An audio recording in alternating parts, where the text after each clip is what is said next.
రుక్మిణి సత్యభామ సమేత శ్రీ వేణుగోపాల స్వామి వారి ఆలయ పునర్నిర్మాణం భక్తుల మనోభావాలకు అనుగుణంగా జరుగుతుందని రాష్ట్ర దేవాదాయ శాఖ మంత్రి ఆనం రామనారాయణ రెడ్డి, రాష్ట్ర పురపాలక శాఖ మంత్రి డాక్టర్ పొంగూరు నారాయణ నేతృత్వంలో ఆలయానికి పూర్వ వైభవం చేకూరేందుకు కృషి చేస్తామని నారాయణ విద్యా సంస్థల జనరల్ మేనేజర్ వేమిరెడ్డి విజయభాస్కర్ రెడ్డి పేర్కొన్నారు.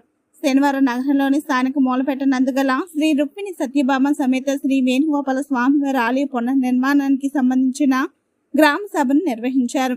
ఈ కార్యక్రమానికి దేవాదాయ శాఖ అధికారులు, స్థపతి, స్థానిక భక్తులు, పలువురు తెలుగుదేశం పార్టీ ముఖ్య నాయకులతో పాటు వేమిరెడ్డి విజయభాస్కర్ రెడ్డి పాల్గొన్నారు. ఆలయంలో ప్రత్యేక పూజలు నిర్వహించి వేమిరెడ్డికి తీర్థ ప్రసాదాలతో పాటు వేద ఆశీర్వచనాలు అందించారు.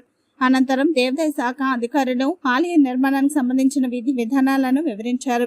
ఈ సందర్భంగా విజయభాస్కర్ రెడ్డి మాట్లాడుతూ రాష్ట్ర వ్యాప్తంగా దేవాదాయ శాఖ ఆధ్వర్యంలో ఆలయాల పునరుద్ధరణ భాగంగా శ్రీ వేణుగోపాల స్వామి వారి ఆలయాన్ని పునర్నిర్మించేందుకు రాష్ట్ర మంత్రులు సంకల్పించడం జరిగిందన్నారు.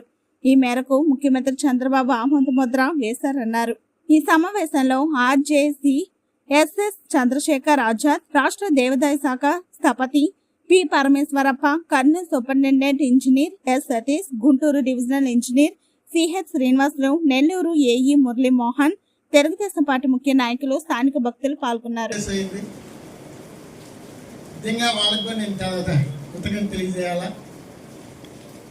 ముఖ్యంగా ఈ గ్రామ ప్రజలు, ఈ పుర ప్రజలు, ఇక్కడ వాస్తవ్యులు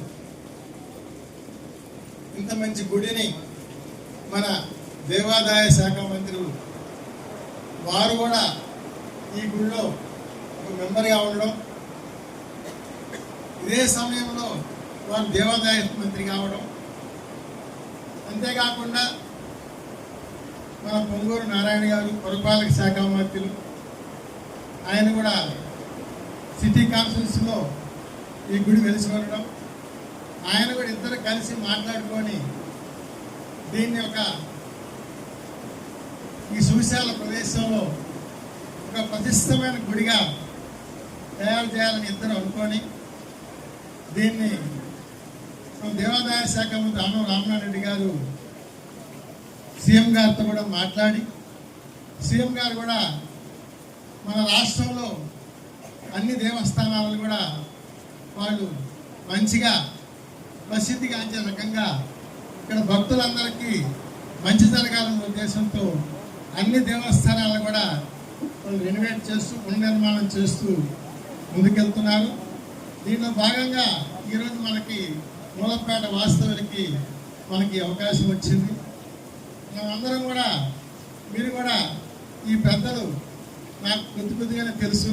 ఇప్పుడు పెద్దలు మాట్లాడితే చాలామంది సీనియర్లు ఉన్నారు, మన చాట్ల శివరావు గారు ఉన్నారు, పెంచలయ్య గారు ఉన్నారు, నాగేశ్వర గారు ఉన్నారు, రాజు గారు ఉన్నారు, ఇంకా చాలామంది పెద్దలు ఉన్నారు ఇక్కడ లోకల్గా ఉన్న వాళ్ళందరూ కూడా. వాళ్ళకి తెలిసింది వాళ్ళు చెప్తే, అదేవిధంగా పూజారులు, అర్చకులు సార్ చెప్పిన 25 ఏళ్ళ నుంచి సోమవారు అర్చకులుగా ఉన్నారు. వీరికి తెలిసిన దాంట్లో మన కాలపాలు కూడా తెలుసుండదు. ఈ గ్రామ సభ ఏర్పాటు చేసిన దాంట్లో మీ సలహాలు సంప్రదించడం ముందు చెప్తే చివరిగా నేను మిగతా చెప్పదలుచుకుని చెప్తాను.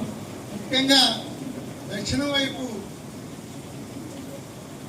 ఆ రోజు నిర్మాణం చేసింది.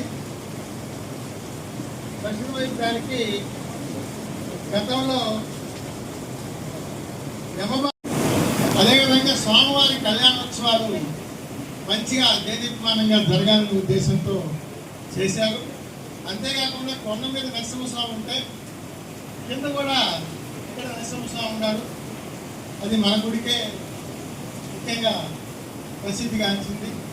అంతేకాకుండా మొట్టమొదటిసారిగా ఒక రిజర్వేషన్ ఎస్సీలకి, గిరిజనులకి, హరిజనులకి ఇక్కడ గుడి ప్రవేశం కల్పించిన గుడి ఏదైనా ఉందంటే అది మన వేణుగోపాల స్వామి గుడే. అంతేకాకుండా ఇప్పుడు దాకా ఈ వేణుగోపాల స్వామి గుడి ఆస్తులన్నీ కూడా కాపాడుతూ వచ్చింది ఆనంద్ కుటుంబమే. వారు ఇప్పటికి చాలాసార్లు మంత్రివర్యం చేస్తున్నారు. ఆయన కూడా నాకు ఎన్నోసార్లు అన్నారు, నాకు ఈ దేవాదాయ శాఖ ఇచ్చి నాకు చాలా మంచి చేశారు. నాకు దీంట్లో సర్వీస్ చేయడానికి భక్తులకి సంఘానికి అంతా కూడా నాకు మంచిదైంది. ఈ గుడి నేను చాలా మంచిగా తీర్చిదిద్దాలనుకుంటున్నాను. మీరందరూ కూడా సహకారం కావాలా అని చెప్పి ఆయన కూడా కోరడం జరిగింది. అదేవిధంగా మీ గ్రామస్తులందరూ కూడా ఈరోజు కొన్ని అబ్జెక్షన్స్ కొన్ని తెలియజేశారు. వాటిని కూడా ఆయన మంత్రి గారు అవన్నీ కరెక్ట్ చేసి చిరంజీవి స్వామితో మాట్లాడి 1-4 సార్లు మాట్లాడి ఇవన్నీ కూడా కరెక్ట్ చేసి మరి ఫైనల్గా గ్రామ సభ కూడా ఇంకా ఏమన్నా వాళ్ళ అబ్జెక్షన్స్ ఏమైనా ఉంటే తెలుసుకొని దీన్ని మంచిగా అందరికీ మంచి జరిగే రకంగా దీన్ని పునరుద్ధరిస్తామనే ఉద్దేశంతో మన దేవాదాయ శాఖ మంత్రి చెప్పడం జరిగింది. మంత్రి నారాయణ గారు కూడా దీన్ని మంచిగా చేయండి. అందరు వేణుగోపాల స్వామి దేవస్థానం అంటే నేను చదువుకుని దీనికి సంబంధించిన వేణుగోపాల స్వామి కాలేజ్ కావచ్చు, స్కూల్ కావచ్చు, అన్నింటిలో కూడా ఎంతో మంది విద్యని దానం చేసిన గుడి ఇది. ఎంతో మంది ఆఫీసర్లుగా తయారు ఎంతో మంది పెద్ద పోస్టులో పోయిన గుడి ఇది. దీన్ని మనం మంచిగా చేసుకోవాలా. దీన్ని మంత్రి గారు ఏ విధంగా చెప్తారో రామనాయుడు గారు ఆ విధంగా మనం ఉత్తరం చేస్తామని కూడా చెప్పడం జరిగింది. దీన్ని దృష్టిలో పెట్టుకొని ఈ గ్రామ ప్రజలు ఈ పుర ప్రజలందరూ కూడా ఈ సలహాలు సమర్పిస్తూ ఉంటే బాగుంటుందని అందరూ కూడా రిక్వెస్ట్ చేస్తూ నాకు ఈ అవకాశం ఇచ్చిన ఈ గ్రామ ప్రజలందరికీ కూడా ప్రతి ఒక్కరికి అందరికీ మహిళలకి అందరికీ కూడాను ధన్యవాదాలు.